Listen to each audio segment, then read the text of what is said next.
တူကိုကင်ပြီးတော့ဒေါ်လာ4000တန်ရှေးဟောင်းပစ္စည်းတစ်ခုကိုဖျက်ဆီးပစ်လိုက်တယ်ပြီးတော့ဒီပစ္စည်းကိုဓာတုဆေးရည်တစ်မျိုးတည်းကိုနက်နက်ကြအောင်နှက်ထားလိုက်တယ်ဒီနောက်သူပြန်ဆွဲထုတ်လိုက်တဲ့အခါမှာတော့ပစ္စည်းကတန်ကြေးတွေတက်ပြီးတော့ပို့ပြီးတော့ဟောင်းနွမ်းသွားသလိုဖြစ်သွားခဲ့တယ်သူတို့ရဲ့ရည်ရွယ်ချက်ကတော့ဒီဒေါ်လာ4000တန်ကြေးခွက်ကိုဒေါ်လာတန်40တန်နဲ့ရှေးဟောင်းပစ္စည်းတစ်ခုဖြစ်ပြောင်းလဲပစ်ကြဟိုပါဒီနောက်သူတို့ကလိုအပ်တဲ့ပစ္စည်းတွေကိုယူဆောင်လာကြပြီးတော့ဖျားเจ้าတစ်ခုကိုရောက်လာခဲ့ကြတယ်ပြီးတော့သူတို့ကိုထိတ်တန်းရှေးဟောင်းသူတေသနာပညာရှင်တွေပါလို့ပြောလိုက်တယ်ဒါပေမဲ့ဖုံးတော်ကြီးကလည်းလွယ်ကူကူတော့မယုံကြည်ဘူးဒီတော့သူတို့ကိုစစ်ဆေးကြည့်မယ်လို့ပြောခဲ့လိုက်ပေမဲ့သူတို့ဘက်မှာကျွမ်းကျင်တဲ့ဟက်ကာတယောက်ပါလာဟဲ့ပြီးတော့သူတို့ကြိုတင်စီစဉ်ထားတဲ့သက်သေတချို့ကိုထုတ်ပြလိုက်တယ်ဒီနောက်သူတို့ကအထဲကိုရောက်လာကြပြီးတော့အထောက်ထားအတုတွေကိုထပ်မံထုတ်ပြလိုက်ကြပြီးတော့ရှေးဟောင်းကျမ်းစာတွေရဲ့အထောက်ထားအရဒီဖျားเจ้าကြီးကတနိုင်ငံလုံးအတွင်းမှာရှေးအကြဆုံးနေရာတစ်ခုဖြစ်တယ်လို့ပြောပြလိုက်ကြတယ်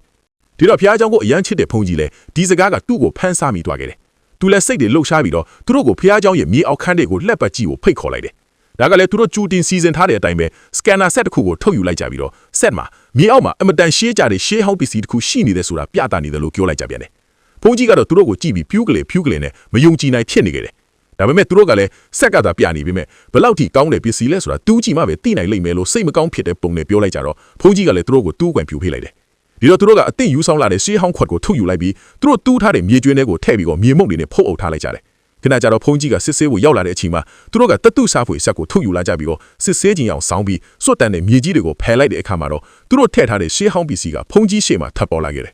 ဖုန်းကြီးကတော့မယုံကြည်နိုင်စရာကောင်းတဲ့ရှာဖွေမှုကြီးကသူ့ရှေ့မှာမြင်နေရပြီဆိုပြီးတော့ပျော်ရွှင်နေခဲ့ပြီးတော့သူ့မျက်နှာမှာလည်းအောင်ပွဲခံတဲ့အပြုံးကြီးကထွက်ပေါ်လာခဲ့တယ်ဒီတော့ဖုန်းကြီးလည်းသူတို့ကိုလုံးဝယုံကြည်သွားတာကြောင့်ကြီးမားတဲ့စက်ရန်တာကြီးတွေတုံးပြီးဒီနေရာမှာတူးဖော်ခွင့်ပြုပေးလိုက်တယ်ဒါကမှသူတို့တကယ်လိုချင်နေတဲ့ပန်းတိုင်တစ်ခုဖြစ်နေခဲ့တယ်